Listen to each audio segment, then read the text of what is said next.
is my pleasure to introduce Hannah Henry, major in Family Consumer Sciences, minor in Family Life Studies.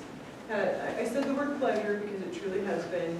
Totally enjoyed having you over the last 4 years. And three and a half, because she's graduating here in December. And just have to say, we've spent a lot of time together as we're working on her honors project and getting all of this going. She learned a lot, I learned a lot, and I'm just super excited for her to have the chance to share that with you. And I really am going to miss you, and I'm really proud of everything that you've done. So I'm happy to have you share it with everyone else. So good luck, Hannah.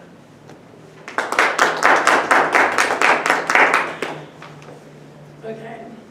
Hi everyone, thank you so much for being here. My project is the development of quilting, a historical exploration.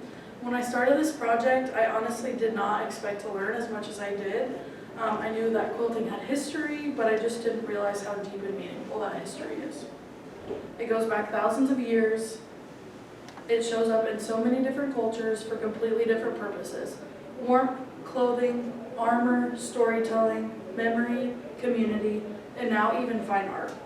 I chose the history of quilting as my honors topic because quilting has always been something I've been interested in, especially the creative side of it. When I learned how much meaning and tradition is connected to different quilt blocks, it made me want to understand the history behind them. I like that quilting combines art, storytelling, and practical skill, and I wanted a topic that would let me explore all of that while making something with my hands. Creating a quilt that connected to my research felt like a natural fit, and it allowed me to learn about quilting in a deeper and more personal way. So today I'm going to walk you through how quilting developed from something people literally needed to survive into something people now use to show identity, culture, and creativity. Then I'll show you the quilt that I made. Making a quilt after researching quilting's history made me understand it in a completely different way. I suddenly realized how much planning, skill, and meaning goes into every block and color choice. My quilt ended up being a blend of my research, my personality, and my skill level. So I'm excited to share what I learned and how it all came together. Here's what I'm covering today. First, I'll start with the early roots of quilting, and those roots go way back into ancient civilizations. Then I'll move into how quilting came to America and how it became a huge part of everyday life here. After that, I'll talk about the Industrial Revolution and why it completely changed the quilting world. From there, I'll talk about quilting in the early 1900s, then how quilting evolved into a recognized art form in the late 1900s. I'll also talk about some notable quilting figures, and then what quilting looks like today, which honestly is very different than it used to be. Finally, I'll shift into the fun part, applying everything I learned to make my quilt. I'll explain each block individually because they all have specific historical meaning, and I intentionally chose blocks that matched both my research and my sewing skill level. What is quilting? So before getting into history, I just want to quickly explain what quilting actually is. A quilt has 3 layers: the quilt top, which is all the designs and fabrics, the batting, which is the fluffy inside that adds warmth, and the backing, which is the large piece of fabric on the bottom. Quilting is the stitching that holds all 3 of the layers of a quilt together. It is the process of sewing through the quilt top, the batting, and the backing. This secures them into one finished piece. A quilt, on the other hand, is the final product that includes the design on top, the middle layer for warmth, and the backing fabric. Without quilting, the layers would shift and fall apart, and the quilt wouldn't have any structure. Quilting is what physically connects everything, but it also represents the theme of connection throughout my project. Just like quilting brings separate layers together, the history, techniques, and symbolism I studied came together to create the final quilt I made for this project. What's cool is that this same 3-layer structure has been used for centuries, even though other things about quilting have changed. Quilting has always been this interesting mix of function and art, and people made quilts because they needed them, but they also used quilting as one of the only acceptable ways to express creativity and pass down memories and stories. Early quilting.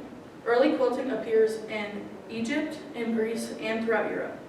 These early quilts weren't patchwork, they were whole cloth quilts, as you can see in the top picture over there. meaning one single piece of fabric with stitching to hold the layers together. In medieval Europe, quilting even played a role in armor. Knights wore quilted padding under metal armor to protect themselves from impacts. The tools people used were incredibly simple. Bone needles, as you can see here on the left, hand-spun thread, and then scissors made from heated metal, which is there on the bottom right. This made quilting extremely labor-intensive. Learning this helped me appreciate how skilled early quilters were and how creative they had to be with very few resources. The Tristan quilt. The Tristan quilt is one of the oldest surviving whole cloth quilts that we know of. It's from the 1300s and it's stitched with scenes from the story of Tristan and Isolde, which is a medieval romance in Sicily, Italy. The fact that people were using quilts to tell stories 700 years ago shows that quilts have always been about more than warmth. They were a way to express creativity and culture. Colonial America. When quilting came to America through German, Dutch, and English settlers, it became incredibly important in daily life. Fabric was expensive, so people reused every scrap they had. That's how patchwork, up on the top, became so common, because they didn't want to waste anything. Women used quilting as a way to express their creativity and to make something beautiful out of their limited resources.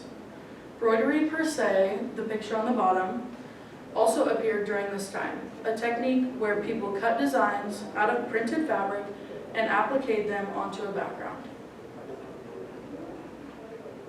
Quilting as culture. In the colonies, quilts became deeply personal. They were made for weddings, births, and even memorials. Families passed down quilts from one generation to the next. Women also gathered for quilting bees, as you can see in the image, which were basically social gatherings where women quilted together. These events created community, connection, and allowed women to support each other. This is an example of a life event quilt, so it's a super common type of quilt, so this is a wedding ring quilt. The Industrial Revolution. The Industrial Revolution completely changed quilting. For the first time, fabric wasn't rare and it wasn't expensive. People could buy colorful and high-quality fabrics that were produced in factories. And then came the sewing machine, a total game changer. Even though these early machines were hand-cranked and limited, they dramatically sped up quilting and made more intricate patterns possible. This era made quilting more accessible and allowed women to be even more creative. Victorian era quilting. In the Victorian era, quilting became very fancy. People used luxurious fabrics and created highly decorative quilts. Many quilts were made just for display on special occasions like weddings. This shift shows how quilting was moving away from practicality and becoming more valued for artistry.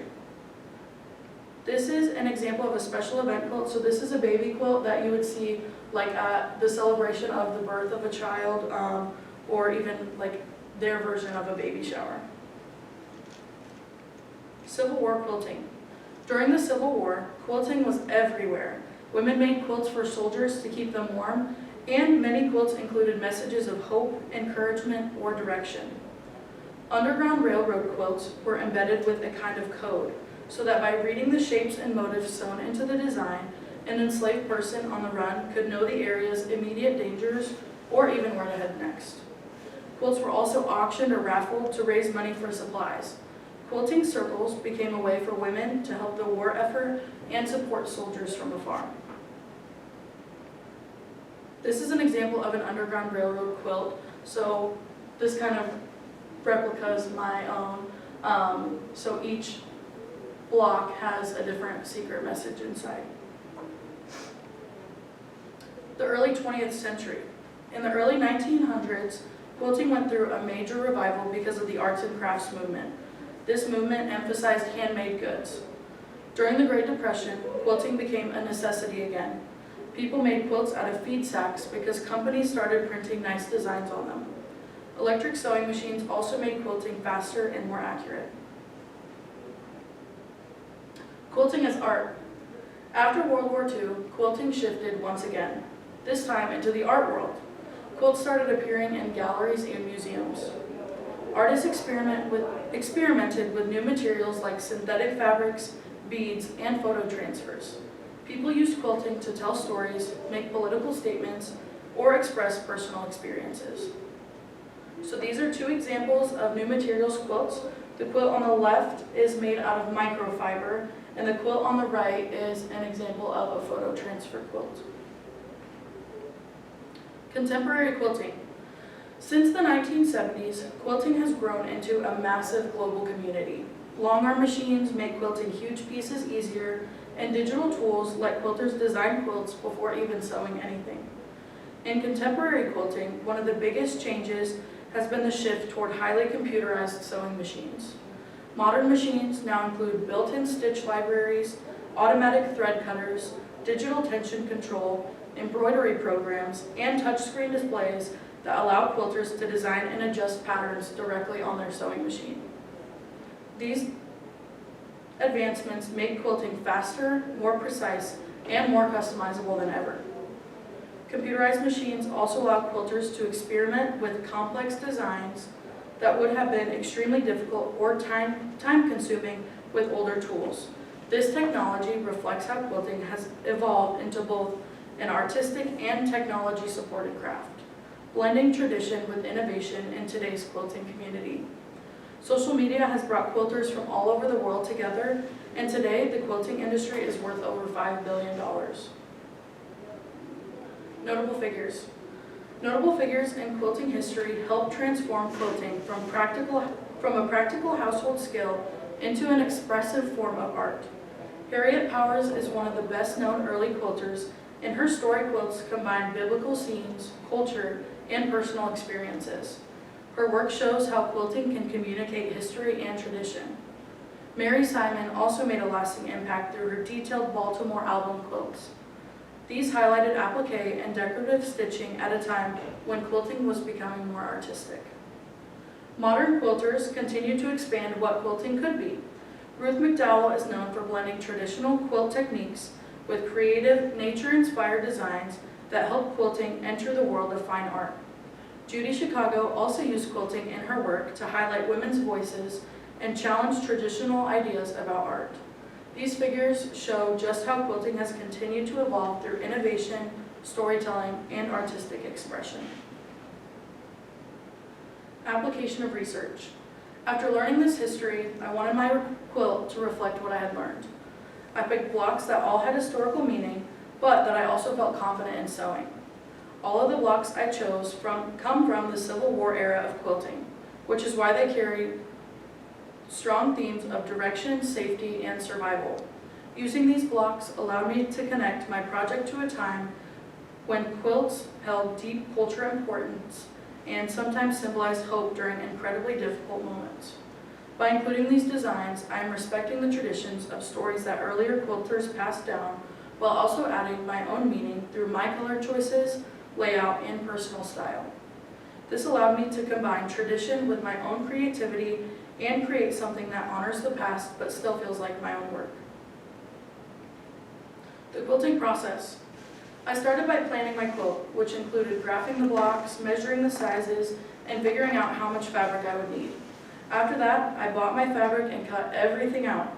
Then I pieced together all the blocks, added the sashing to form the full quilt top.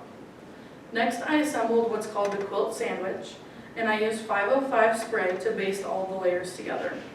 After that, I stitched in the ditch to secure everything, and to quilt this, my choices were hand tying, hand stitching, the long arm machine, but I chose to stitch in the ditch, which is sewing in the seams to keep all of the layers secure.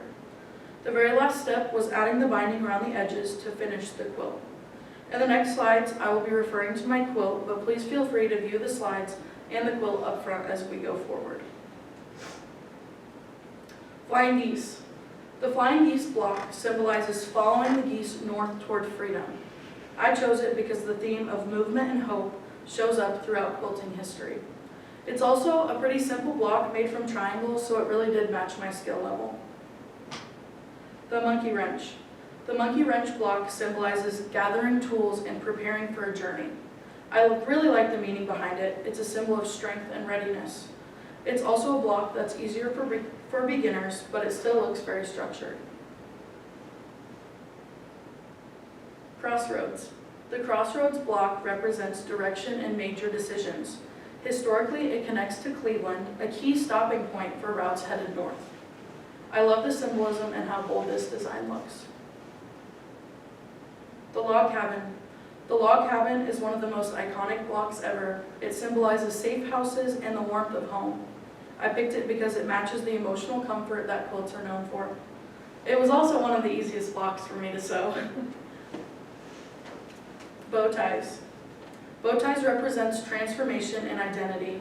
Historically, it's connected to the idea of disguising someone with nicer clothing. This one was a little bit harder to sew, but I wanted at least one block that challenged me a bit to help me grow my quilting skills. I love how it softened my quilt visually. The North Star. The North Star symbolizes following the star to Canada. It represents hope, direction, and fate. I chose it because it has one of the strongest meanings, and it ties all of the colors in my quilt together. Colors and fabric. I chose my colors because I really do love the warm tones, and they make the quilt feel soft and inviting. The dark lines help each block's shape stand out clearly. My backing fabric matched the palette and helped bring the whole quilt together visually. The final quilt. My quilt brings together everything I learned during this project. It reflects historical meaning, but it also reflects me, my style, my color preferences, and my current skill level.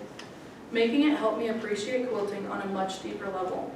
Quilting is an industry, and my eyes have been opened to the world of quilting. Overall, quilting is a perfect example of how traditions evolve over time. What started as a survival skill turned into an art form that carries symbolism, tells stories, preserves memories, and expresses identity. The blocks I chose have historical symbolism connected to the Civil War era and the idea of guidance, protection, and hope. Those meanings, along with the history I learned, became the inspiration for my quilt. I wanted each block to connect to something deeper while still reflecting my own style through color and layout. Creating this quilt helped me experience the blend of symbolism, creativity, and tradition firsthand. This project also taught me a lot about self-directed work and the importance of persistence. There were moments when the process was challenging, especially when I was learning a new skill or trying techniques I had never used before. Instead of giving up, I had to problem solve, stay patient, and keep working through the hard parts. Quilting requires a lot of attention to detail and a willingness to fix mistakes. And this project pushed me to be independent and committed from start to finish. In the end, the skills I gained go beyond quilting itself. They showed me that I can take on something difficult, stay focused, and create something I'm proud of. These are the sources I used throughout my project. I learned a lot from these references, and the information and knowledge I gathered from them became the foundation of my entire paper. They helped me understand the history of quilting, the meaning behind different quilt blocks, and how quilting has changed over time. Without these sources, I wouldn't have been able to build the background or make the connections that shaped my project and my final quilt. Thank you all for joining me today to listen to my presentation. I hope you all took something away about the history of quilting.